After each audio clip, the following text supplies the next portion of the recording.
Hello everyone, welcome back on my YouTube channel. Student, production management में आज के lecture में हम लोग डिस्कशन करेंगे सीक्वेंसिंग को।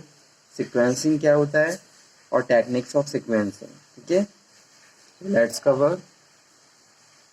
सीक्वेंसिंग स्टार्ट करने से पहले एक बार मैं आपको मास्टर प्रोडक्शन शेड्यूलिंग के बारे में बता दूं।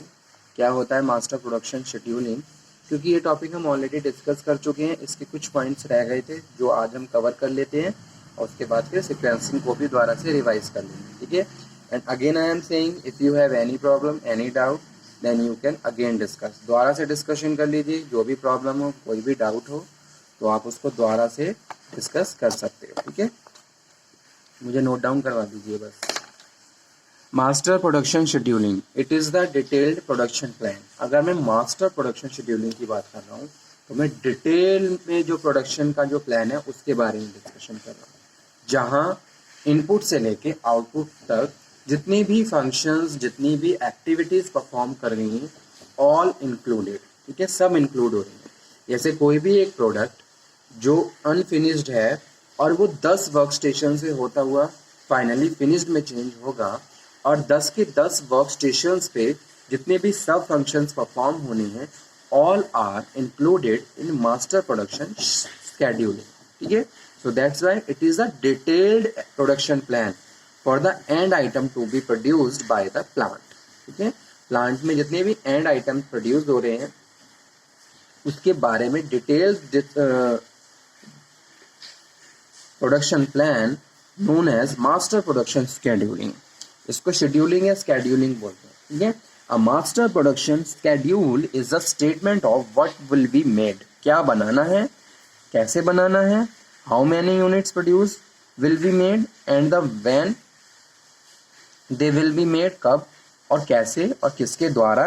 It is production plan. तो ये क्या है, मास्टर प्रोडक्शन शेड्यूल है और मास्टर प्रोडक्शन प्लान है कि भाई कितने यूनिट्स प्रोड्यूस करने हैं, कैसे प्रोड्यूस करने हैं, किस तरीके की लेबर रिक्वायरमेंट होगी, किस तरीके का रिसोर्स मटेरियल हम यूज़ करेंगे।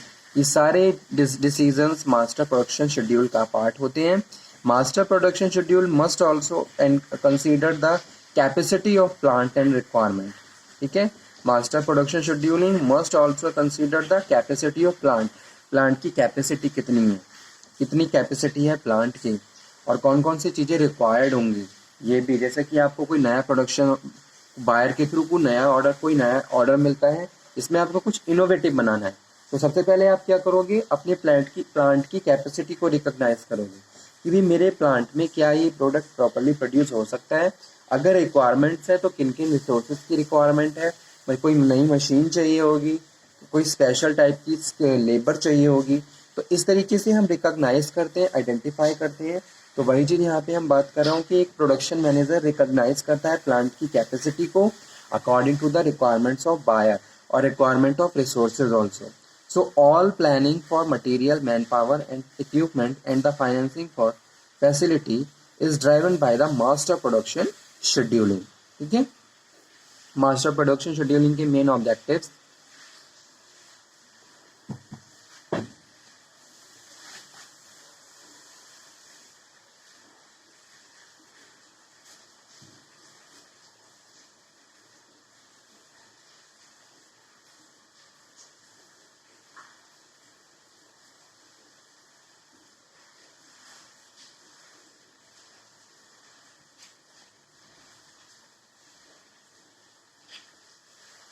to provide the top management with the means of authorize and the control manpower levels, inventory investment and the cash flow.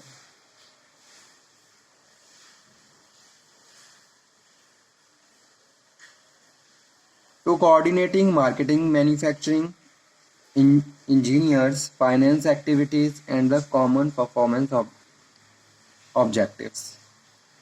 To reconcile marketing and manufacturing, to provide measurement of performance, to provide data for the material and capacity planning.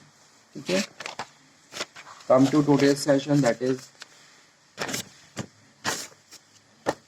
sequencing. क्या होता है sequencing?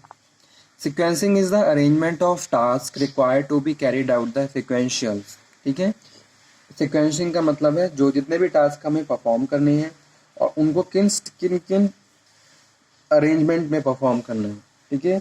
अब किसी भी productions को की अगर मैं बात करूं, या कोई भी प्रोडक्ट है जिसको आपको फिनिश्ड गुड में कन्वर्ट करना है, ठीक है, तो उसके लिए सिक्वेंशियल टास्क परफॉर्म करने होते हैं। सिक्वेंशियल टास्क का मतलब कि भाई फर्स्ट नंबर पे कौन सा टास्क परफॉर्म करना है, सेकंड पे कौन सा करना है, थर्ड पे कौन सा करना है, according to the changes in the inputs. आप इनपुट्स को आउटपुट में कन्वर्ट करोगे, तो उसको कन्वर्ट करने के लिए आपने एक प्रोसीजर तैयार किया है, एक प्रोसेस तैयार किया है। उसी के हिसाब से आप one by one job perform करोगे, और जॉब परफॉर्म करने के बाद आउटपुट में चेंज करोगे। तो वही चीज़ यहाँ पे मैं डिस्कशन कर रहा हूँ। सिक्वेंसिंग क्या होती है?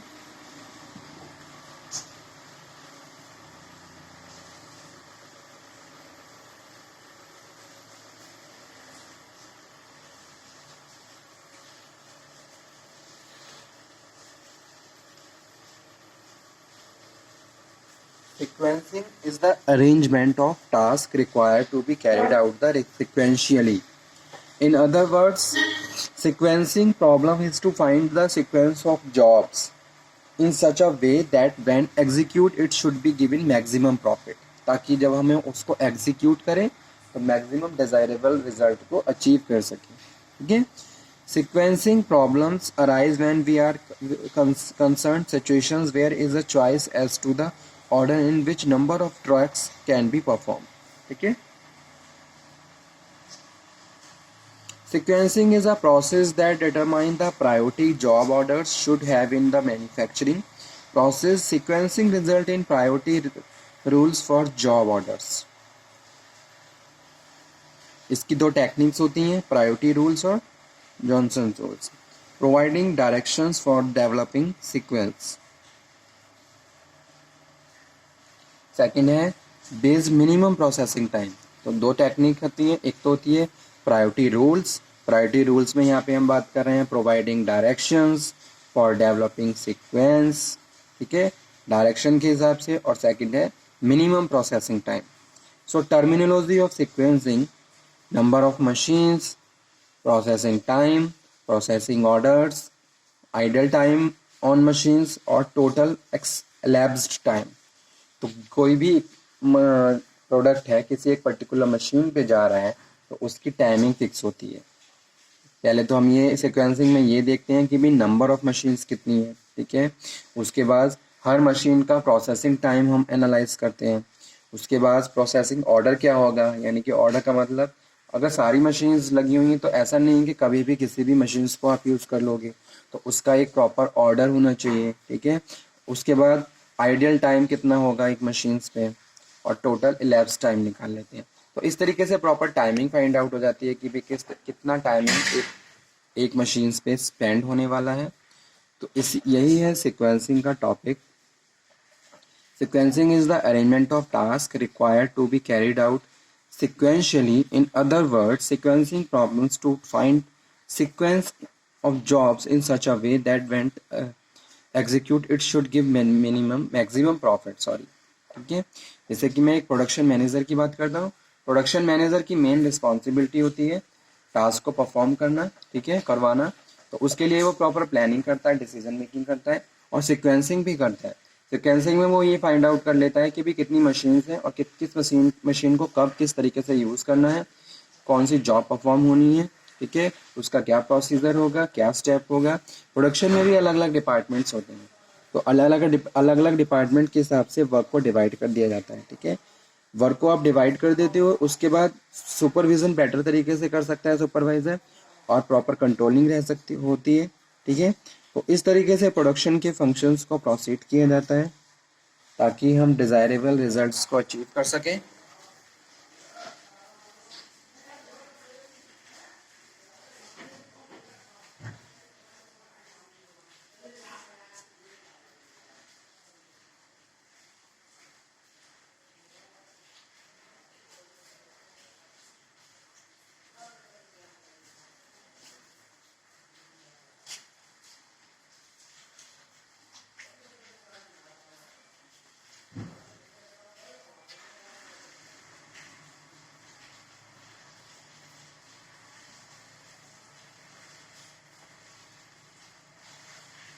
सो ओके स्टूडेंट, इस तरीके से हमारा मास्टर प्रोडक्शन शेड्यूलिंग हो गया, सीक्वेंसिंग हो गया। सिक्स सिग्मा भी हम ऑलरेडी डिस्कस कर चुके हैं। Six sigma is a quality system based on measurement of how well an organisation meet to customers requirement. ठीक है, ऑर्गेनाइजेशन किस तरीके से कस्टमर रिक्वायरमेंट के साथ प्रॉपर मीट कर सकती है। तो six sigma quality measurement tool है एक तरीके से। It is widely practiced leadership framework and the measurement of management methodology that drive business improvements। किस तरीके से बिजनेस को हम और ज़्यादा इम्प्रूव कर सकते हैं। Six sigma is quality improvement tool and the programme with the goal of reduce to number of defects to as low 3.4 part per million. ठीक है, it is a bench mark of excellence of product. Six sigma क्या है, bench mark की तरह काम करता है for the excellency of the product and process quality. It provides a quantitative statistical notions of quality useful in the understanding, measuring and reducing variation. Okay?